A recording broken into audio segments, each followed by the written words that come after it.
The most important thing we can do now is get our starting lineups right. Obviously, it's win or go home for the fantasy football playoffs. This week will be a lot easier. Last week, we were having to sit here and go, oh my gosh, we have to play Rachaad White against the 49ers, Travis Homer. This week, it's not going to be as difficult because we don't have 6 teams on bye. We have a couple of these players like Kenneth Walker coming back from their injuries.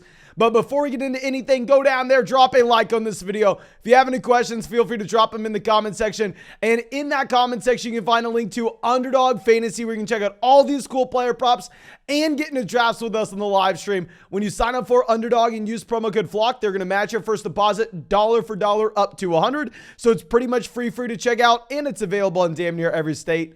But I think that should be it. I really want you to get in those drafts with us on the live stream this week. And let's go through. Let's start diving into these running backs. Tier 1, we are going to go Austin Ekeler. With Ekeler, I mean, obviously this past week against the Miami Dolphins, he had himself a day. Even with Keenan Allen, Mike Williams commanding a decent amount of volume, this offense was really funneled through Austin Ekeler out of the backfield as that pass catcher. I mean, Austin Ekeler continues to draw a ridiculous amount of targets. Of course, we're making these rankings for a full PPR format, and looks like the Chargers are finally going to be clicking now that they have their offensive pieces back. But going over to number 2, we are going to have Christian McCaffrey.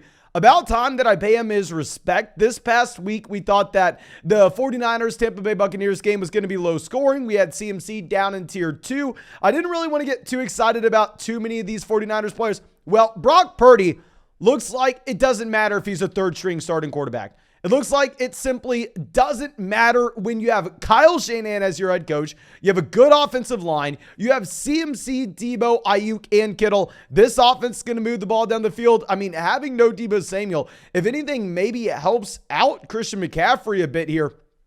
If we're going to go through and look at the 49ers in this game against Seattle, they are favored by 3.5 points, even if it's in Seattle on Thursday night. Obviously, you don't love the fact that it is a Thursday night game, though. Now, going over to 3, we're going to have Derrick Henry in a great matchup against the Los Angeles Chargers. So Miami wasn't able to do anything with the Chargers on the defensive side of the ball. But we know in the past, the Chargers, their one weakness on the defensive side of the ball has been their rush defense, which Derrick Henry and the Tennessee Titans are built upon. Now, dropping down to our second tier, we're going to go Jonathan Taylor at 4 with JT going up against the Minnesota Vikings. The Vikings are 4-point favorites. This isn't a great Colts offense. Maybe they're a little bit better coming out of the bye week. They're obviously going to be funneling pretty much everything through Jonathan Taylor. He will draw a few targets out of the backfield.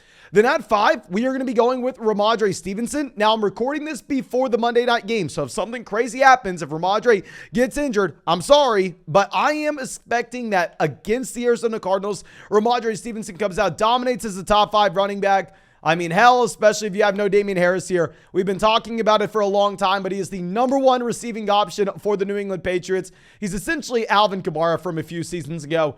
And then at 6, the running back 1 for Happy BR format, my most drafted player in fantasy, someone that I am hoping is way better than the running back 6 this week, Josh Jacobs.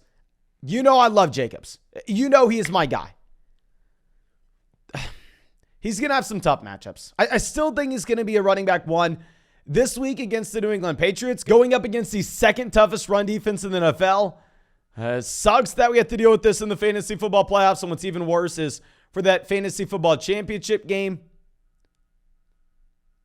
the man literally has to go up against the 49ers. It's gross. But going over to our next tier, we're going to have Alvin Kamara at 7. With Kamara, I know that he has been very bad up until this point if you're going to be comparing him to other mid-running back ones. What I really like about Kamara, though, is he's coming out of the bye. You have Mark Ingram injured, so I think we can assume that the volume comes up for Alvin Kamara. Playing the Atlanta Falcons, it's going to be a great matchup. Not only is it going to be a great matchup with the volume coming up, but the Saints are 4-point favorites. It should be one of the very few games the Saints are able to actually lead and win this season. And at 8, we are going to go with Dalvin Cook. I understand with Dalvin Cook, he's also not been great over the past month or so if you're looking at the underlying efficiency. However, the volume is there in Dalvin Cook over the past month, has had some brutal matchups. I think this will be a better spot going up against the Indianapolis Colts. Then Joe Mixon's going to be our next guy at 9. Samaje Perine getting somewhat involved. It doesn't matter too much when this is just an elite level Cincinnati Bengals offense. I'm going to have Mixon lower than we usually would, however, because they are playing the Tampa Bay Buccaneers. This game is in Tampa. Now, you still have the Cincinnati Bengals favored by about 3.5 points, but we know the Bucs have historically had a pretty good rush defense, so I'm not too excited about Joe Mixon. If we're going to get Samaje Perine stealing a little bit of work, not too worried about Perine, more so the matchup. And then at 10, we are going to have James Conner, who is operating as the 3-down running back in Arizona. Like I said, I'm recording this right before the Monday night game. I'm assuming he doesn't do great Monday night because it's the New England Patriots. Hopefully I'm wrong, but this is going to be another tough matchup going up against the Denver Broncos, where right now you have the Cardinals as 2.5-point favorites. I'm assuming this line is going to move after that pass game, though. Now, dropping down to 11, we are going to have Saquon Barkley. With Barkley, another very tough matchup going up against Washington. I mean, what you need to see is the New York Giants start to win football games. When they win, Barkley's phenomenal. This past week, he was third in New York in snaps. He was technically the running back 3. They got boat raced by the Philadelphia Eagles. They stopped using him at the end of the game. So the usage isn't going to be consistent going forward. I don't think Saquon Barkley is the running back 3 for the New York Giants again. Hard to view him as that truly elite level option. And then at 12, we are going to be going with Nick Chubb. With Nick Chubb, tough matchup against Baltimore. Now, the Cleveland Browns are actually favored in this game by about 2.5 points, I guess, because you don't know if you're going to have the first string, second string, or third string quarterback for the Baltimore Ravens. Tough matchup in general for Chubb, who disappointed us last week, and Deshaun Watson hasn't looked good for 2 weeks now. But now dropping down to our next tier, we're going to be going with Aaron Jones on Monday night. So obviously Aaron Jones before the bye week dealing with the shin injury. He had to leave that game early, and A.J. Dillon did take over as a starting running back.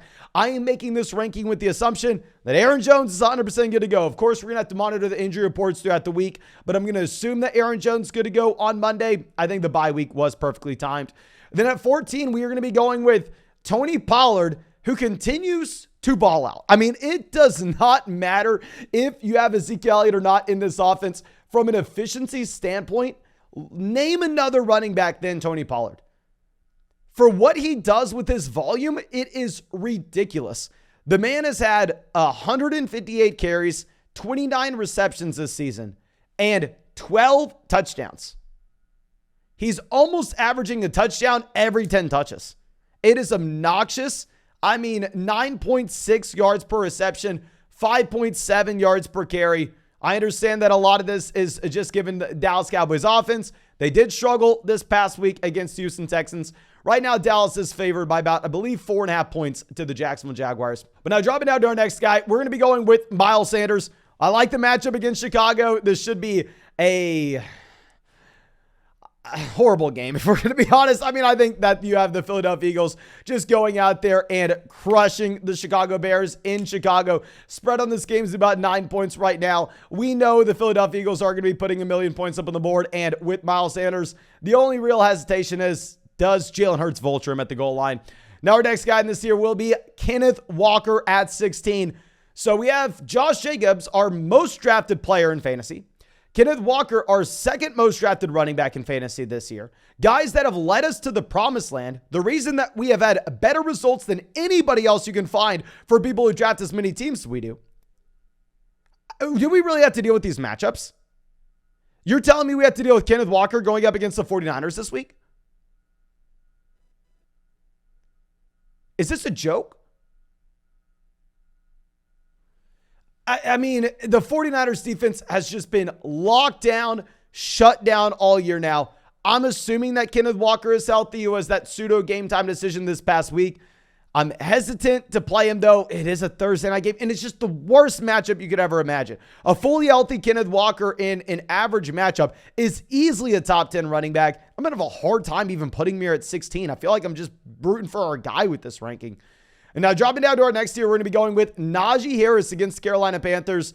Najee, you don't know who the starting quarterback's going to be. Carolina is actually favored in this game, but Najee Harris has the 3-down workload. He draws targets out of the backfield. He gets involved in the red zone. So just based off of his volume, I feel like we kind of have to rank him here. Same thing with Travis Etienne. Etienne has been very disappointing. I ranked Travis Etienne as the running back 12 last week, insisting that he was still a running back 1 based on the fact he's getting 85% of the snaps in Jacksonville.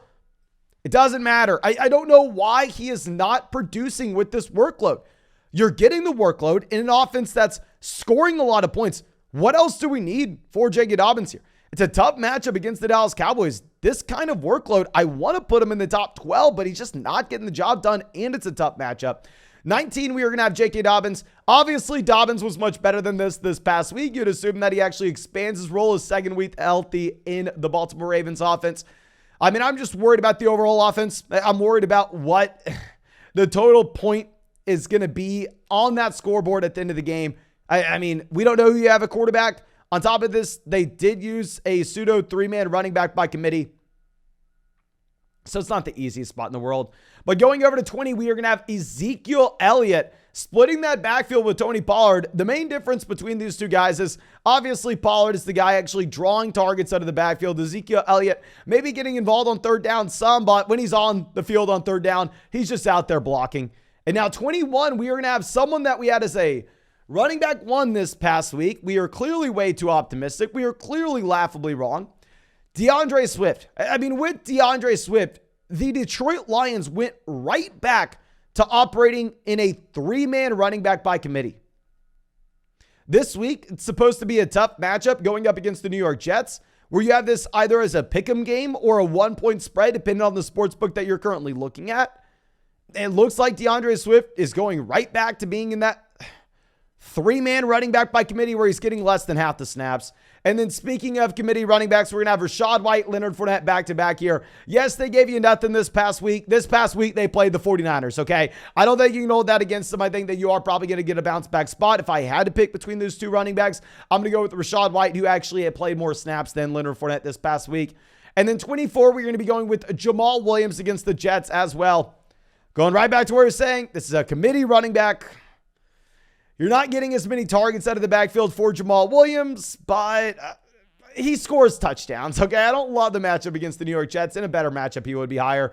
And then same thing with David Montgomery. In a better matchup, David Montgomery would be significantly higher than this. I thought David Montgomery was going to be much higher than this rest of season once you had Khalil Herbert down, but now all of a sudden they're deciding to use Darrington Evans. So if you're getting Darrington Evans out there on the field, and at the same time you're going up against the Philadelphia Eagles, where I think you are just going to get smacked, I would be too excited. And then 26, we are going to be looking at Bam Knight. With Knight, he solidified himself as the lead running back for the New York Jets, or did he? Because obviously, if you're looking at the game log, yeah, Bam Knight had almost every touch out of the backfield. Michael Carter played more snaps. I don't know exactly what's going on for the New York Jets. I mean, the Detroit Lions haven't had a great defense overall this season, but they've actually been pretty damn good against the run. Interesting spot for Bam Knight, where I think maybe you have a small step backwards, but still a viable low-end RB2. And then Latavius Murray is going to be our next guy, 27. With Latavius Murray, I think you can move him up a bit. Obviously, we have the Russell Wilson uncertainty. We really don't know who the starting quarterback is going to be. We have the Mike Boone injury. It's a good matchup against the Arizona Cardinals, where I could easily see ourselves moving Latavius Murray up these rankings later on this week. And then at 28, we are going to have Raheem Mostert in a tough matchup going up against the Buffalo Bills. We have the Miami Dolphins just really struggling to score points overall this past week against the Chargers. Right now, the Bills are 7.5-point favorites, but Raheem Mostert can also be another running back who moves up these rankings depending on the status and the health of Jeff Wilson. And we're going to go Brian Robinson at 29. With Brian Robinson, it's the running back that is taking over for the Washington Commanders. He is the full-blown starting running back here. He's getting 15 carries, almost minimum, each and every game. What I'm a little bit worried about with Brian Robinson is what happens if Antonio Gibson just takes it back. I don't know. While it's trending 100% to be a Brian Robinson's backfield, we've seen Washington kind of go back and forth this season, and they are coming out of the bye. And then at 30, we are going to go with Cam Akers. Back-to-back weeks scoring touchdowns. But with Cam Akers at the same time, I'm not a big Baker Mayfield believer. I don't think Baker Mayfield is all of a sudden going to come out, turn this Los Angeles Rams season around. I don't think this is all of a sudden some great offense. I mean, right now the Packers are 7.5-point favorites over the Los Angeles Rams. Obviously, Kyren Williams, the running back that's actually catching the ball to the backfield. You're really just hoping for that touchdown if you start Cam Akers. But a couple of running backs that we left off this list include Dameon Pierce playing the Kansas City Chiefs. Obviously, Dameon Pierce dealing with an ankle injury, and this Houston Texans team's is playing for nothing. They're 14-point dogs against Kansas City Chiefs. They have one win this season. I would assume that there's no reason for them to rush back Dameon Pierce. We're also going to have Cordell Patterson here. I mean, for all those best ball teams we drafted him on, please, Cordell Patterson, be much better than this ranking. Cordell Patterson, be a running back one for us this week.